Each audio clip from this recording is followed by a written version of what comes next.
की मछली उपन्यास के 8वें भाग में हमने पढ़ा कि कैसे शोभन कुंतल को पत्रों के जरिए कितना कुछ बता देता है, जिसका निष्कर्ष निकालना कुंतल के लिए कठिन हो जाता है।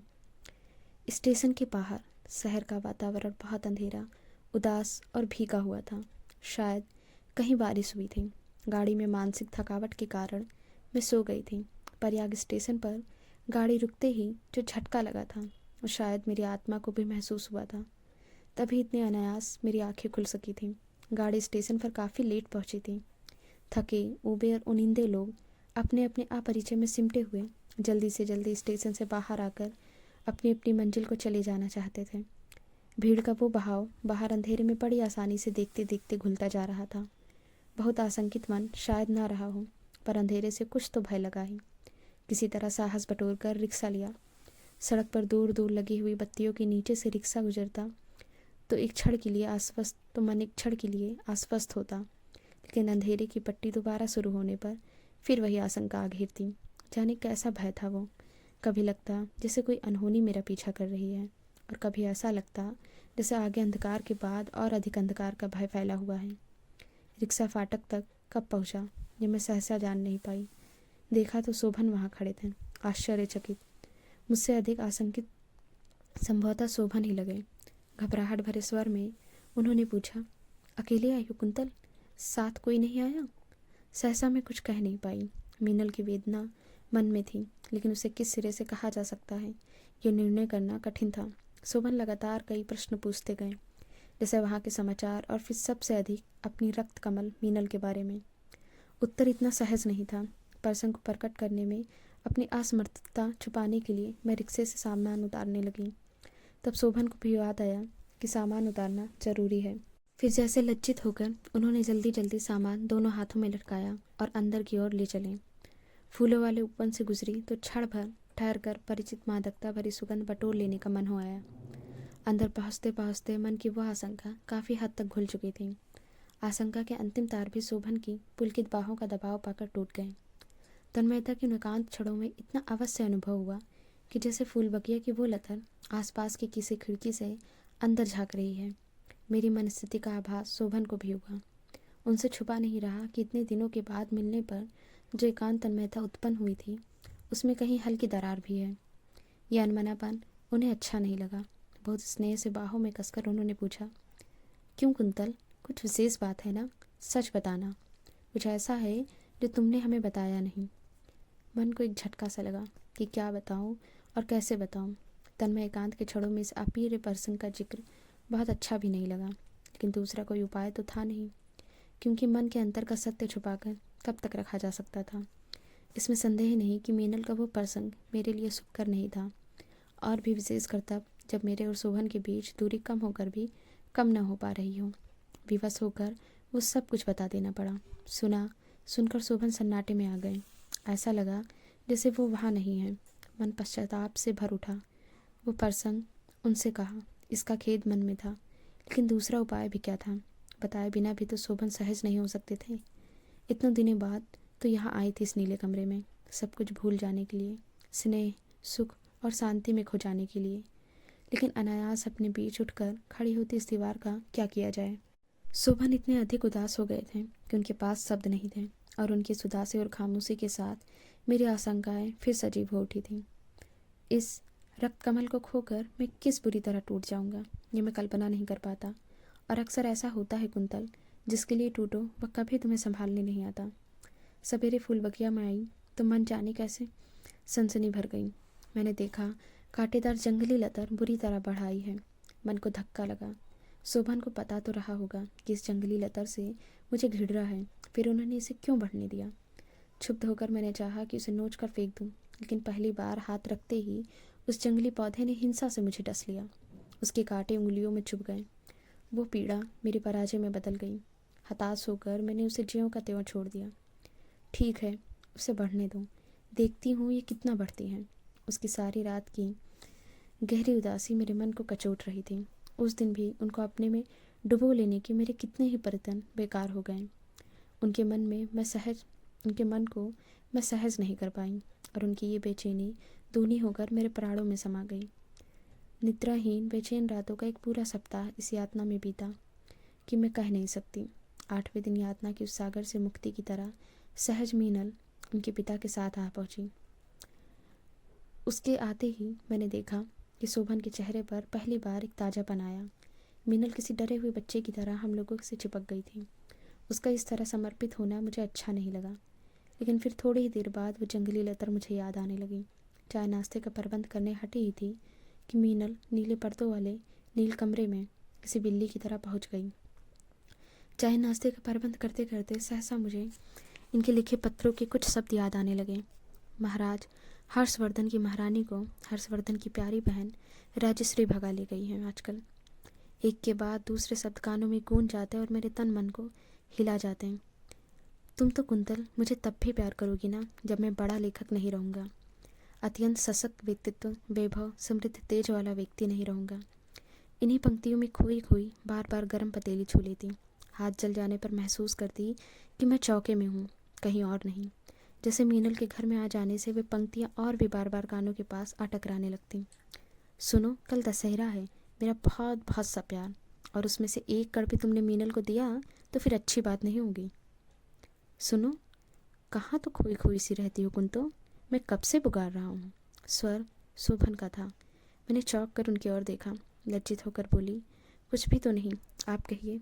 उन्होंने बिना कुछ कहे बायां हाथ खींचा और मुट्ठी में बंद एक अंगूठी उंगली में पहनाने लगे। मैं चौंक उठी। ये तो वही अंगूठी है, ये कहाँ मिली? पगली, तुमने तो बताया नहीं। मीनल के पिताजी ने सारी कहानी बता दी, वही से लाए थे। मेरे मन में आया कि अब मैं ये अंगूठी ना पहनूं, पहननी चाहिए भी नहीं। कुछ जूठापन सा महसूस हुआ, फिर भी मैं उनका आग्रह रोक नहीं पाई। अंगूठी पहन तो ली, पर वह कैसी पराई पराई सी पतली पतली सी लग रही थी। सारा दिन घर हंसी और उल्लास से गूंजता रहा, लेकिन रात घिरते घिरते उदासी केवल मेरे निकट से मटाई। निचले कमरे में बड़े पलंग पर कमजोर लेकिन प्रसन्न मीनल लेटी हुई थी, और पास बैठे हुए शोभन दुनिया भर के जाने कितनी बातें किए जा रहे थे।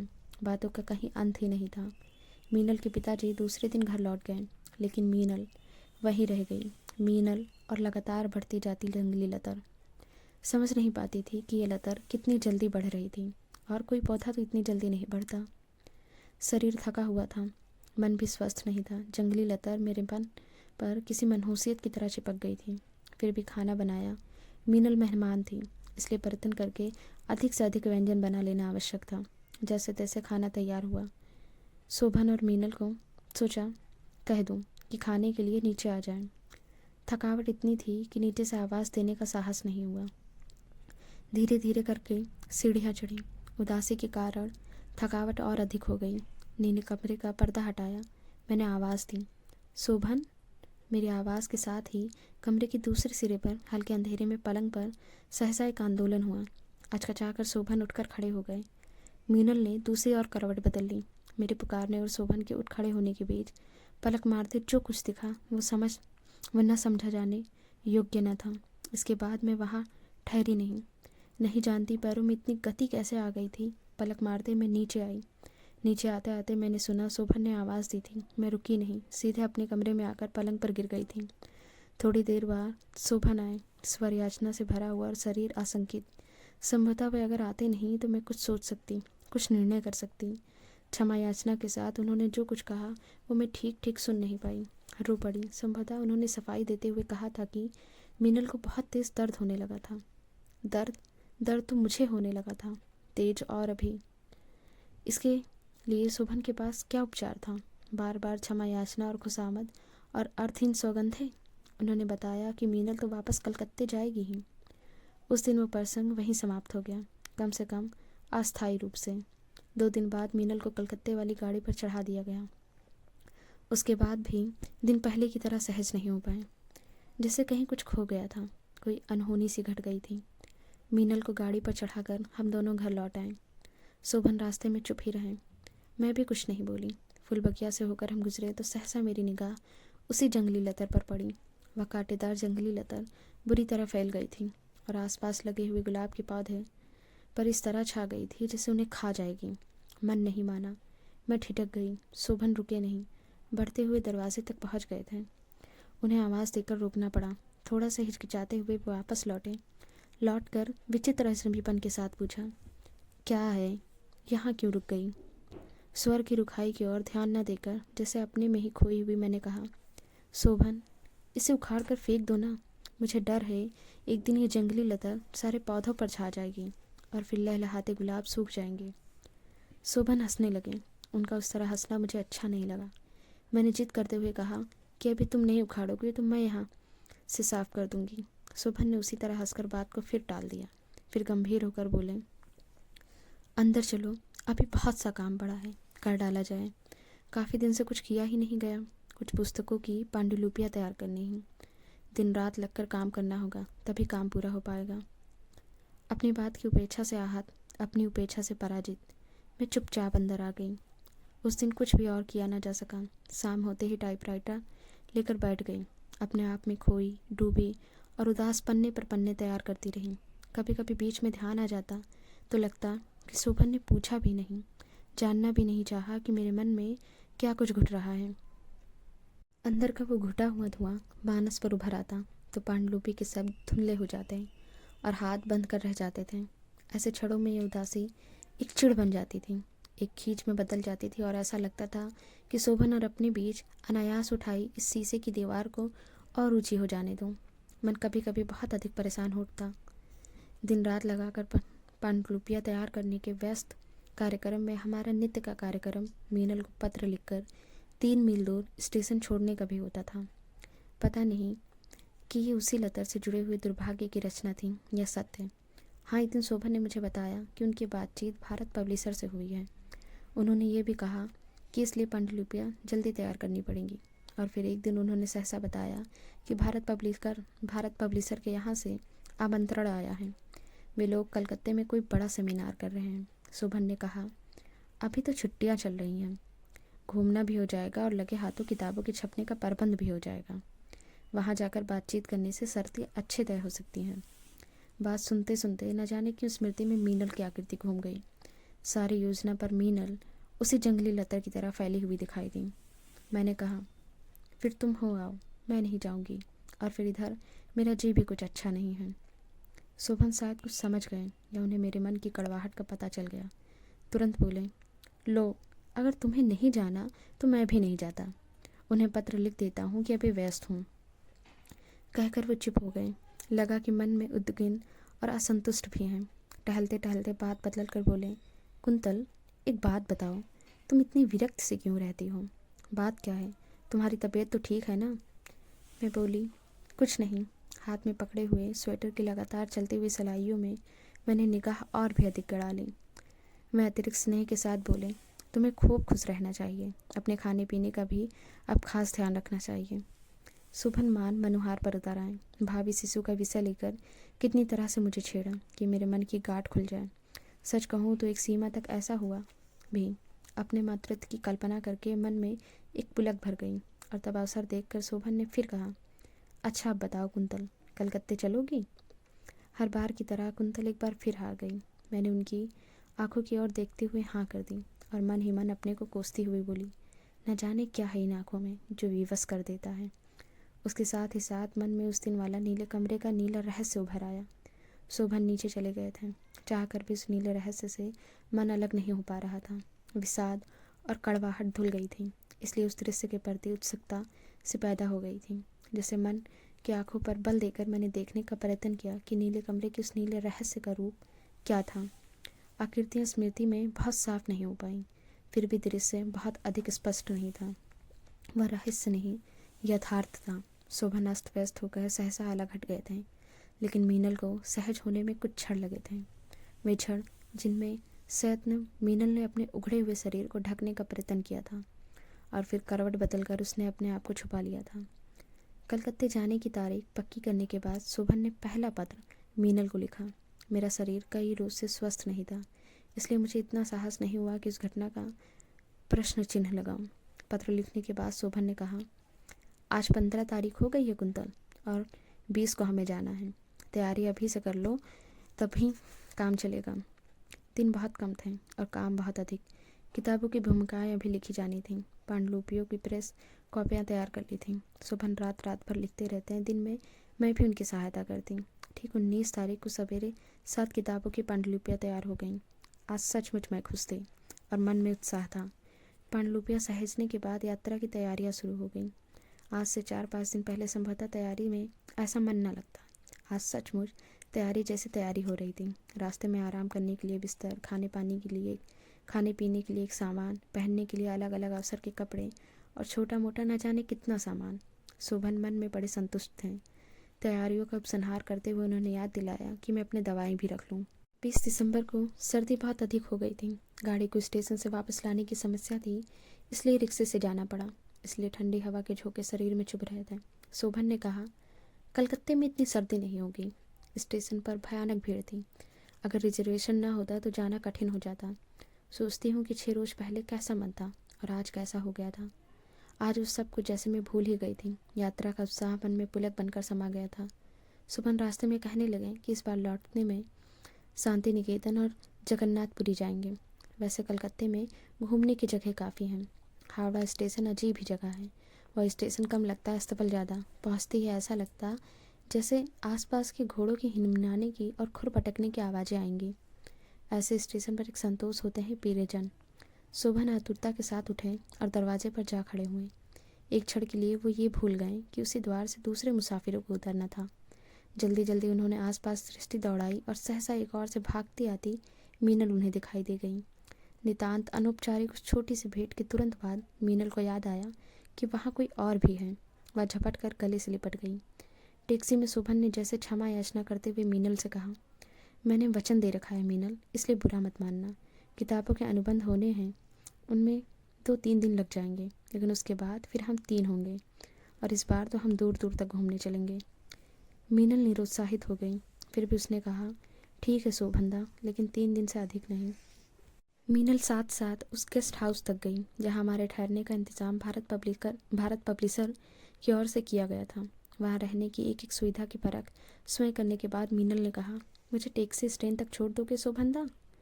टैक्सी स्टैंड तक क्यों कुंतल, तुम थोड़ा आराम करो, मैं मीनल को घर छोड़ कर आया। शोभन ने कहा, मैं सफ़र से थकी हुई थी, इसलिए लगा कि यही ठीक है। शोभन और मीनल दोनों चले गए। वह दिन पूरा थकावट को उतारते बीता। हम लोग कहीं जा नहीं सके, काम भी कुछ नहीं हो सका। नाश्ता करने के बाद ही हम लोग सो गए थे और जाके तो मालूम हुआ दोपहर ढल रही थी। गेस्ट हाउस के नौकर ने बताया कि भारत पब्लिशर के निदेशक रतनलाल जी आए थे।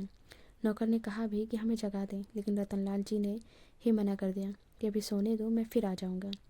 शोभन ने थोड़ा सा लज्जित होते हुए नौकर से पूछा, कब आने को कह गए थे?